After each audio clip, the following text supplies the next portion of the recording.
নমস্কাৰ প্ৰিয় দৰ্শক আজি আৰম্ভৰ মঞ্চলৈ আপোনালোকক পুনৰবাৰ স্বাগতম জনাইছো আজি আপোনালোকক এটা সুন্দৰ জীৱন যাপন কৰাৰ বাবে তিনিটা প্ৰয়োজনীয় উপায় দিম আপোনালোকক সেই তিনিটা প্ৰয়োজনীয় উপায় যদি আপোনালোকে ডেইলি লাইফত যদি লব পাৰে তেনেহলে আপোনালোকে এটা সুন্দৰ ধুনীয়া জীৱন কটাব পাৰিব গটিকে মই আৰম্ভ কৰিছো ভিডিওটো প্ৰথম উপায়টো হল পানী আপোনালোকে নিশ্চয় জানে যে আমাৰ পৃথিৱীখনৰ ৭৫% পানী যেনেকুৱাকৈ আছে তেনেকৈ আমাৰ যেটো শৰীৰ আছে আমাৰ যেটো আমি শৰীৰ পাইছো মানুহৰ শৰীৰ সেই শৰীৰটোতো ৭৫% পানী আছে গটিকে গুটেই বস্তুখিনিৰ আপোনাৰ মাত্ৰ ২৫% হে বেলেগ বস্তু বাকি ৭৫% পানী গটিকে আপোনাৰ এটা সুন্দৰ শৰীৰ পাবৰ কাৰণে বা আপোনাৰ ধুনীয়া এটা ফাংচন কৰিবৰ কাৰণে আপোনাৰ যিখিনি অৰ্গান আছে লাংস আছে কিডনিজ আছে হাৰ্ট আছে আইজ ব্ৰেইন গুটেই বস্তুখিনি ফাংচন কৰিবৰ কাৰণে আপোনাৰ পানীৰ প্ৰয়োজন আছে গটিকে আপুনি যদি ডেইলি প্ৰকৃত ভাবে আপুনি যদি নিৰ্ধাৰিত মাত্ৰাত যদি পানী খায় তেনেহলে আপুনি এটা সুন্দৰ শৰীৰ লাভ কৰিব গটিকে মই পানী খোৱাৰ এতিয়া মই উপায়টো কৈছো পানী আপোনাৰ এতিয়া ধৰক কোনোবাই কব 3 লিটাৰ খাব 4 লিটাৰ খাব হিসাবটো কেনে কৰি ৰাখিব হিসাবটো নাথাকে গটিকে মই এটা কথাই কও আপুনি ৰাতিপুৱা 5টাত উঠক 6টাত উঠক 7টাত উঠক বা 8টাতে উঠক যেতিয়াই উঠে এগিলাস পানীৰে আৰম্ভ কৰিব দিনটো এতিয়া মই আপোনালোকক দেখাইছো এনেকৈ এগিলাস পানী এনেকৈ আৰু গ্লাছটো ইমান বহুত ডাঙৰ লবৰ প্ৰয়োজন নাই এতিয়া কোনোবাই কব ইমান ডাঙৰ গ্লাছ মই ৰাতিপুৱা উঠি 1 লিটাৰ পানী খাও 2 লিটাৰ পানী খাও তেনেকুৱা নহয় আপুনি যে সিম্পল সৰু গ্লাছ এটা এনেকৈ এগিলাস পানী লব এনেকৈ পানী ললে হয় লৈ পেলাই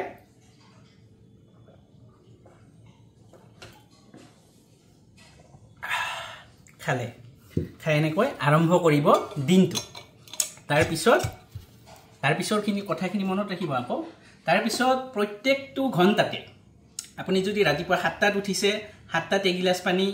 8টাত এগিলাস পানী 9টাত এগিলাস পানী 10টাত এগিলাস পানী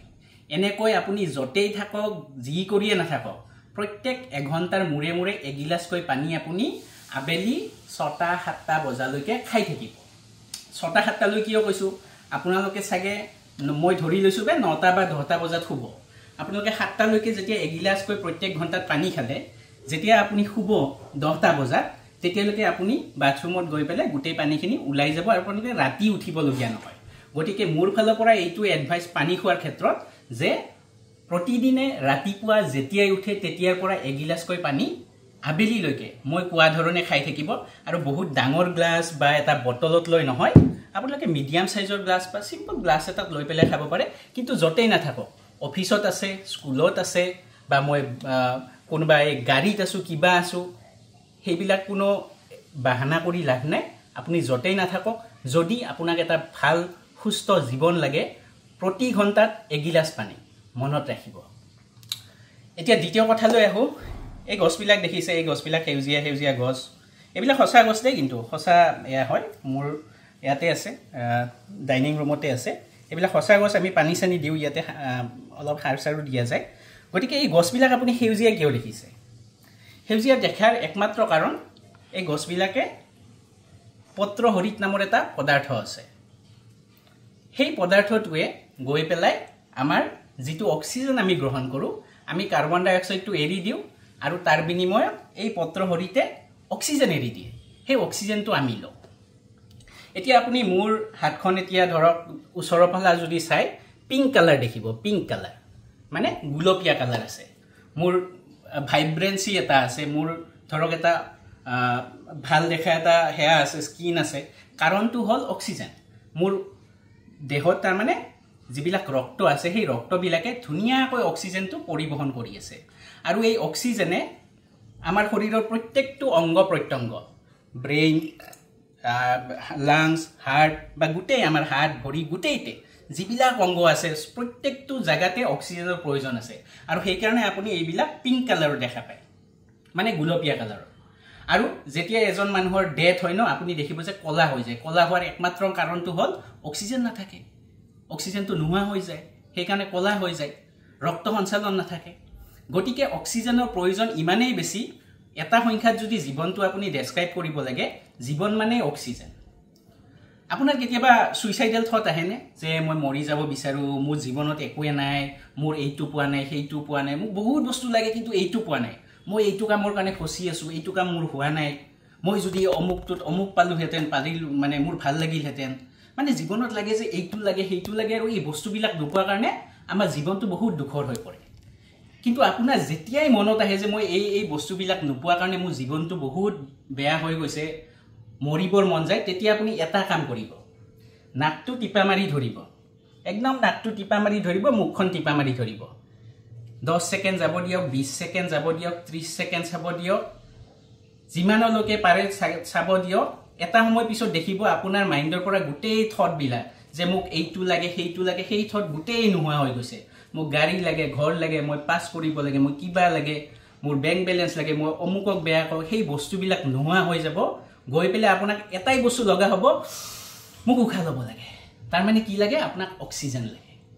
1 মিনিট অক্সিজেনৰ অভাৱত আপোনাৰ যদি এনেকুৱা হৈ যায় যে জীৱনৰ পৰা গোটেই সমস্ত লাগা বস্তু নোহোৱা হৈ যায় আপোনাক কেৱল অক্সিজেনেই লাগে সেই অক্সিজেনটো আপুনি যদি ভৰপুৰ দিব পাৰে বহুত বেছিকৈ যদি বডিক দিব পাৰে তেনেহলে আপোনাৰ জীৱনটো কিমান ভাল হ'ব ভাবি চাওকচোন গতিকে মই কৈছো অক্সিজেন লবৰ কাৰণে মই জাস্ট এটা মেথডে কম এটা উপায় দিছো হেই ৰাতিপুৱা 7টা বজাত যে পানী এগিলাস খাব দিছিলো তেনেকৈ ৰাতিপুৱা 7টা বজাতে আপুনি বিছনাৰ পৰা উঠিয়ে মই নামিব কোৱা নাই বিছনাত থাকিয়ে আপুনি 10টা দীঘল উশাহ ল'ব আপুনি এতিয়াও চাই ল'ব পাৰে এটা দীঘল উশাহ লয় মুখেৰে যেতিয়া এৰি দিব আপুনি কিমান ৰিলেক্স ফিল কৰিব এই মাত্ৰ যদি চাই এই মাত্ৰই গম পাব 10টা দীঘল উশাহ লৰে আপোনাৰ বডিটোৱে কিমান ৰিলেক্সেশন কিমান অক্সিজেন পাব আৰু আপোনাৰ বডিত এটা নতুন এনাৰ্জি আহিব গতিকে ৰাতিপুৱা 7টা বজাত বা যেইটাতে নুঠক উঠাৰ লগে লগে বিছনাত বহিয়ে 10টা গনি দীঘল উশাহ ল'ব তাৰ অৰ্থাৎ আপুনি নিজৰ বডিটো ভৰপুৰ মাত্ৰাত অক্সিজেন দিব ৰাতিপুৱাই আৰু এই বস্তুটো যেনেকৈ 7টা বজাত এগিলাস পানী খাইছিল 8টাত খাব কৈছো 9টাত খাব কৈছো 10টাত খাব কৈছো তেনেকৈ আপুনি যতেই নাথাকক যি কৰিয়ে নাথাকক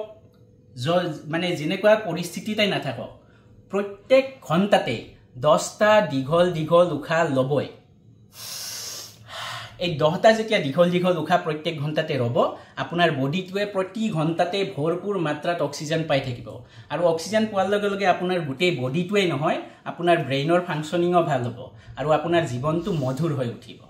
গতিকে এই প্ৰথম কলো এগিলাস পানী খাব লাগিব দ্বিতীয়তে কলো 10টা দীঘল উশাহ ল'ব প্ৰতি ঘণ্টাতে আৰু এই পানী খোৱাৰ নিচিনা পানীটো মই 7টা বজালৈ খাব দিছিলো কিন্তু দীঘল উশাহটো আপুনি ৰাতি বিছনাত যোৱালৈকে প্ৰতি ঘণ্টাত 10টা কৰি ল'ব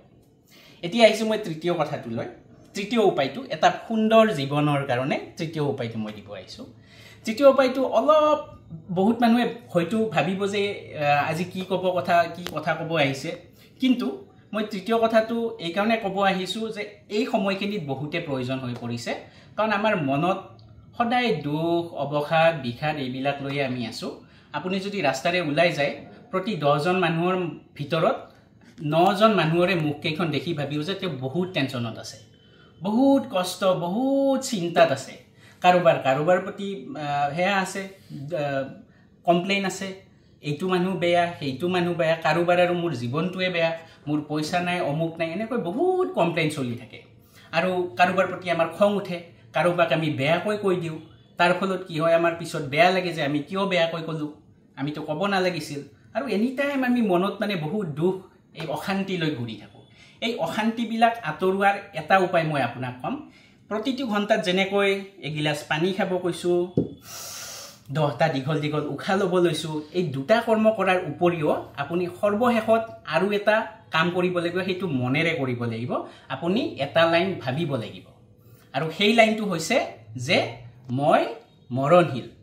আই এম মৰ্টেল আৰু ময়েই নহয়